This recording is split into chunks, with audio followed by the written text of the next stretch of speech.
Welcome back, everybody. You're watching Sport Federation TV. As you know, we keep talking about sport in the province. Well, you will, of course, know that we spoke to Ndingi Mbembe, Vice President of Western Cape Open Boxing, and he referred there to a number of events that's currently happening in Cape Town, boxing events, from tournaments to workshops, etc. Of course, many of these events are happening in conjunction with the boxing studio and kickboxing studio in Ottery at Vibrant Sports, and the president of Western Cape Kickboxing, and also the president of Kickboxing South Africa, Josh Cloete, no stranger to the to Sport Federation TV. Josh, welcome back. JP, thank you so much to have me again on Cape Town Federation TV. It's always good to be back here. Well, I see that you're proudly wearing your green and gold as, of course, the president of Kickboxing South Africa. Before we talk about Western Cape then, let's get that out the way. How are things going with kickboxing in South Africa? Well, JP, I think kickboxing in South Africa is going through a very interesting times. We are preparing now for our South African National Kickboxing Championship that's taking place on the 14th to the 16th of May in Mossel Bay in the Eden district of the Western Cape. So it's always good to have SA National Kickboxing within the Western Cape. So kickboxing currently nationally looks very healthy. Who's going to that event, Josh? When you talk about the nationals in Mossel Bay, it's obviously in the Western Cape. I'm assuming, is it individuals that come from different clubs, or is it districts or provincials? How does that participation work? Well, that's quite an interesting question. For the last 20-odd years of SA Kickboxing, the national championships was attended by primarily the districts, and then or maybe the smaller provinces. You have provinces such as Mpumalanga, Limpopo, the Northwest province, which is very small, and they would then bring their provincial teams to the national championships. And then you have your bigger provinces such as Gauteng and the Western Cape, whereas all the districts within these provinces are relatively active, and they were allowed to bring districts to the national championships. So this year we are not doing a lot of changes in terms of that. However, we in the Western Cape has agreed that this year we will kind of make a change and take a team to nationals. Western Cape Kickboxing, very active as well. You guys have also, of course, in preparation for going to the SA Champs, you would have had your athletes right now busy in preparation for the South African Championships. Yes, look, all the districts within the province currently already have their district championships. They have selected their teams for the Western Cape Championships. The Western Cape Championships are taking place on the 26th of March. And thereafter, a team will be selected, which will then represent the province at the National Championships. We might maybe also allow a Western Cape B team to participate at the National Champs as well. How many of these, I mean, the competitors that you're talking now about across the districts, across the province, obviously, have a lot of them been able to stay active last year? I mean, we know that with the competition stuff, you managed to keep the wheels turning quite successfully. Have they managed to get their momentum back now? Are they feeling like it's business as usual? Yes, I think late last year, the last quarter of 2021 provided kickboxing with a little bit of leniency to really get kickboxing back into a row.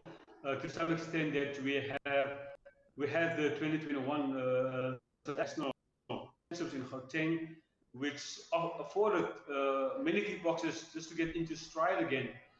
I mean, the championships was the end of August, beginning of September. So we had a lot of activity going on there. And some of our districts had their district championships late last year as well, and in some districts early this year. So the restrictions lifted last year provided us with the opportunity really to get busy in terms of kickboxing.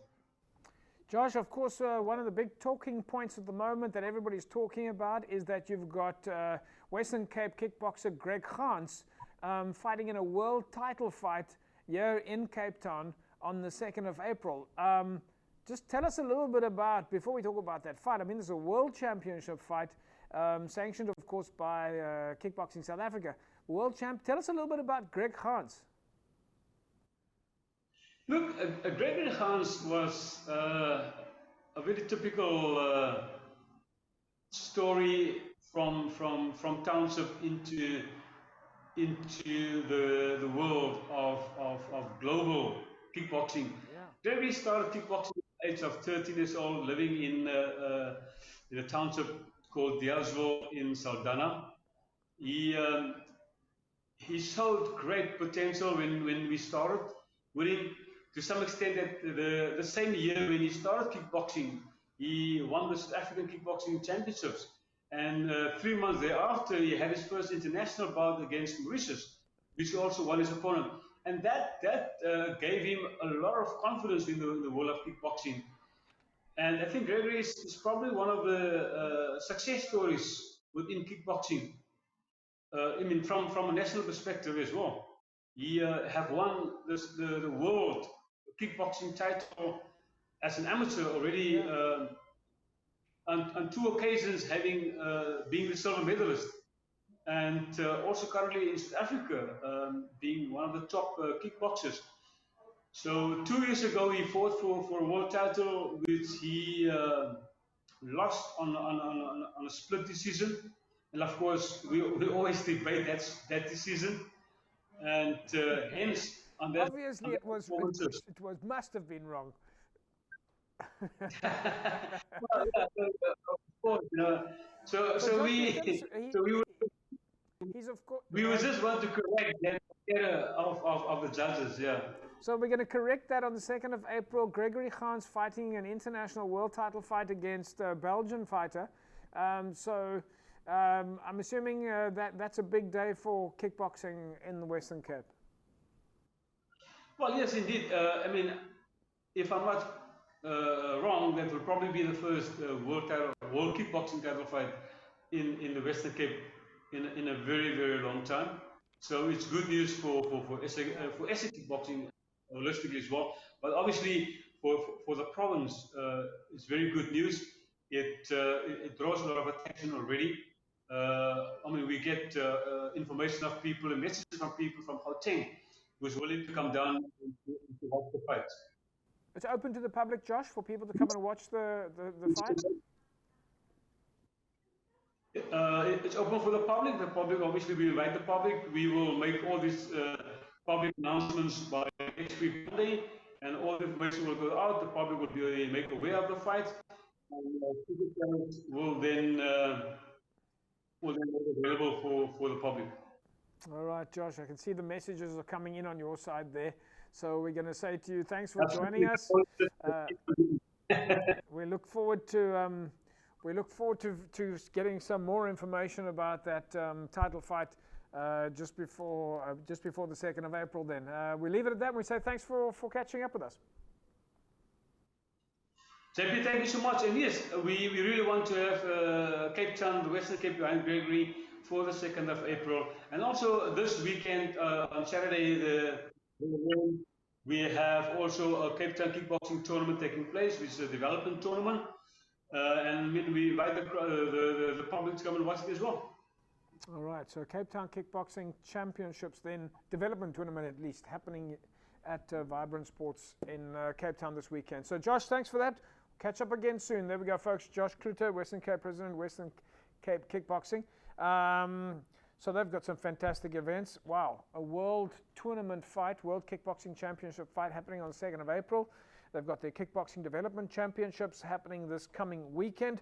Of course, it's the Western Cape Championships then on the 26th of March, heading towards the South African Championships, which is happening in Mossel Bay on the 14th and the 16th of May. So great to be seeing that sport is so active. Kickboxing doing really well. We'll take a break. When we come back, we'll talk more sport. Back in a sec.